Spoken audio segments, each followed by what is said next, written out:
অনেক দিন পর আমি ড্রয়িং খাতায় কিছু একটা করার চেষ্টা করলাম। যদিও এটা আমি একটা ইউটিউব ভিডিও দেখে বানিয়েছি, ভালো লেগেছিল তাই বানিয়েছি। তো প্রথমে একটা ইউজলেস পেপার ছিল যেটা আমি কেটে নিয়েছি লাভ সেফের। তো কেটে নেওয়ার পর কিছুতেই বুঝতে পারছিলাম না যে কিভাবে জিনিসটাকে করব। তো আমি আবার বুদ্ধি করে, যেটা পুরোটা তো একদমই ভিডিওতে দেখাইনি, তাই আমি আর একটা সাইড দিয়ে কেটে নিয়েছি। দেখো, এইবার নিয়ে আমি এখান দিয়ে যেটা করছি, একটা পেপার কেটে নিচ্ছি। সেই পেপারটা কাটার একটাই কারণ হলো, মাঝখানে যে আমি লেখাটা লিখবো তার জন্য তো আমাকে ফাঁকা রাখতে হবে, ব্ল্যাঙ্ক রাখতে হবে। ব্ল্যাঙ্ক রাখতে গেলে তো আমাকে ওই জায়গাটা চাপা দিতে হবে। এরপর আমার কাছে একটা ইউজলেস ছিল যেটা একদমই এক্সপায়ার ছিল। সেই এক্সপায়ার একটা লিপস্টিক নিয়ে সেই দেখতেই পাবে তোমরা, মানে ছাপ, জাস্ট আঙুলের ছাপ ছাপ দিয়ে গেছি।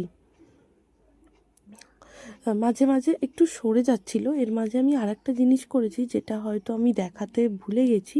সেটা হচ্ছে যে যাতে উঠে না যায়, যেগুলো পাতলা সরু লাভটা ছিল যাতে উঠে না যায়, তার জন্য একটু ছোট্ট করে আমি একটু একটু করে আঠা দিয়ে বসিয়ে নিয়েছি। কারণ প্রচণ্ড পরিমাণে উঠে যাচ্ছিল, হালকা পাখা চলছিল, তার জন্য পাখাতেও কিন্তু সমস্যা হচ্ছিল। তাই একটু করে নেবে। কারোর কাছে যদি সেলোটেপ থাকে, হালকা করে সেলোটেপও লাগাতে পারো। আমার কাছে ছিল না চোখের সামনে, তাই আমি লাগাইনি। আমার কাছে যেহেতু আমি টুকটাক ক্রাফটের জিনিস বানাই, তো আমার কাছে আঠা ছিল, মানে ফেভিকল ছিল, তাই আমি ফেভিকল দিয়েই কিন্তু বানিয়েছি পুরোটা।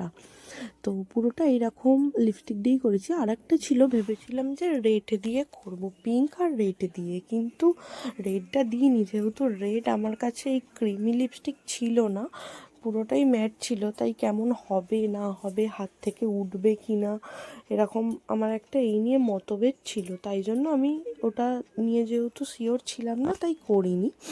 তো দেখো, ওই করতে করতে পুরোটাই হয়ে গেল। তারপর আস্তে করে তুলে নিয়েছিলাম, তো আঠাটা বসে যেখানটা আটকে ছিলাম অবশ্যই আটকে গিয়েছিল। তো পরে ভেবেছিলাম যে ওখানটাতে একটুখানি হোয়াইট কালার দিয়ে দেবো, বাট দিতে পারিনি। তারপর আমি সুন্দর করে একটু টেনে আই লাভ ইউটা লিখে দিয়েছিলাম। দেখে জানিও যে কেমন লাগলো। যদিও আমার হ্যান্ড রাইটিং খুব একটা সুন্দর না, তাও একটুখানি স্টাইল করে লেখার চেষ্টা করেছি। ভালো লাগলে অবশ্যই জানিও।